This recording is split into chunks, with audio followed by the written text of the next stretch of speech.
Assalamualaikum warahmatullahi wabarakatuh. Di sini saya akan coba menunjukkan cara mengasimilasi data sinoptik secara 4D-var.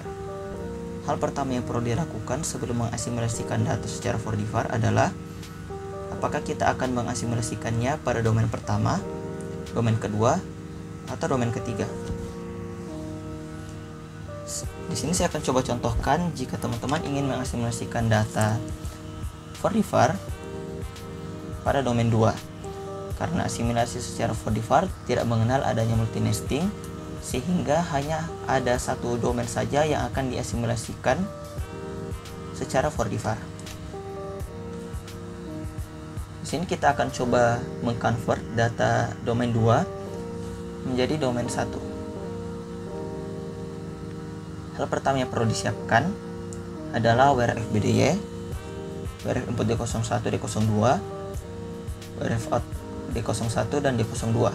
Kelima file ini harus ada, dan jika teman-teman menggunakan 3 domain, tentu saja akan bertambah adanya where input d03 dan where out d03.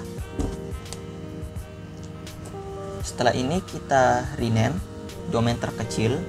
Semisal teman-teman ingin mengasimilasikan datanya pada domain terkecil.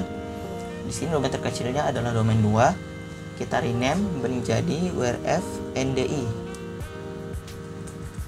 d02. Setelah itu kita bisa mengedit name result inputnya.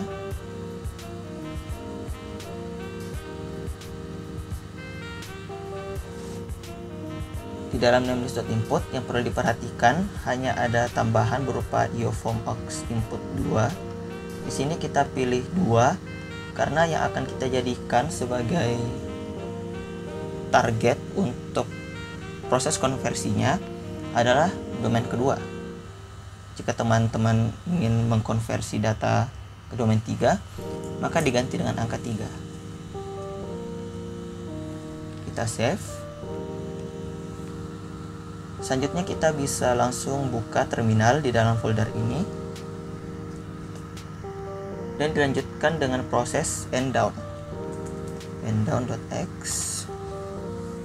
Jika proses enddown selesai, selanjutnya kita cek apakah prosesnya berhasil atau tidak dengan mengecek RSL errornya. Tel minf RSL error. Jika berhasil, maka akan muncul tampilan seperti berikut, dan akan muncul file where fbdy d02 dan where finput d02. Kedua file ini akan kita lanjutkan untuk diasimilasikan secara 4D-var dengan data sinoptik. Kita copy kedua file ini dan kita paste di dalam folder 4D-var sinoptik yang harus kita buat sebelumnya. Di sini where fbdy d02 dan where input d02 kita rename menjadi where fbdy d01 dan where input d01. Setelah ini kita harus mempersiapkan data-data yang akan ada di dalam folder ini. Di sini saya sudah siapkan file-file apa saja yang perlu disiapkan.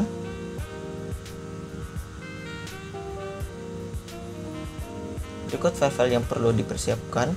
Teman-teman bisa langsung mengcopy atau mengetik langsung di terminal dalam folder ini perintah-perintah berikut, dan hasilnya kurang lebih akan seperti ini, dan akan muncul data-data sesuai dengan yang dipersiapkan sebelumnya. Setelah ini kita persiapkan data yang akan diasimilasikan. Di sini data sinoptik yang digunakan sama dengan sebelumnya.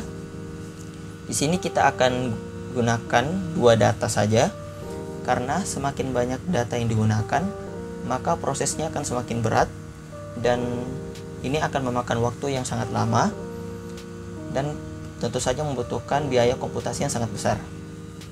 Di sini kita coba asimilasikan 2 data saja untuk jam 00 dan jam 06. Kita copy dan kita paste di folder berikut. Kedua file ini kita rename masing-masing menjadi ob01.buffer dan file satunya adalah ob2.buffer. Ingat, jangan sampai tertukar karena akan menyebabkan error nantinya.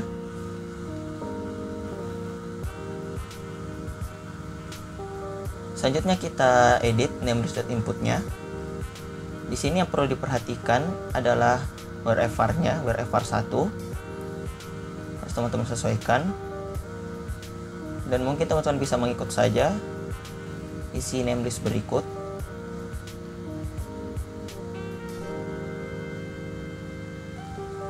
Selanjutnya yang perlu diperhatikan adalah analisis date-nya. Di sini analisis date-nya adalah tanggal 25 jam 00 waktu awal running kita dan waktu awal data simulasinya, dan time window min-nya sama dengan waktu analisisnya. Ini yang membuatnya berbeda dengan data asimilasi secara 3D VAR. Untuk window max-nya adalah waktu data terakhir yang akan diasimilasikan, yaitu tanggal 25 jam 06.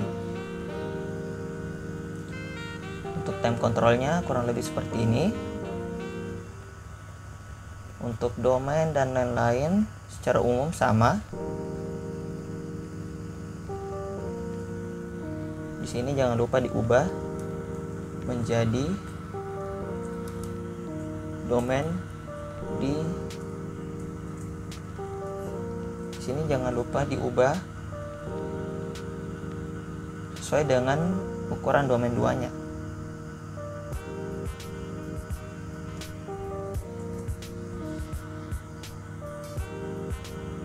Selanjutnya kita duplikat file wrf input di 01 ini.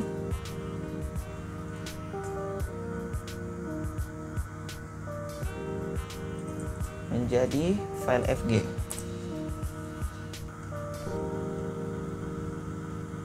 Selanjutnya kita bisa buka terminal dan melakukan proses running dan mengetik da wrfr.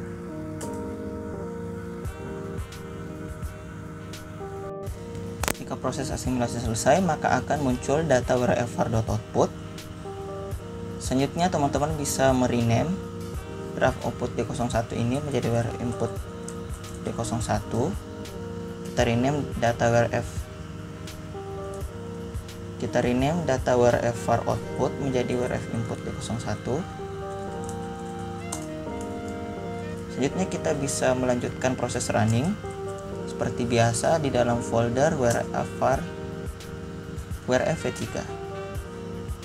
Kita langsung lanjutkan proses running di wrfv3.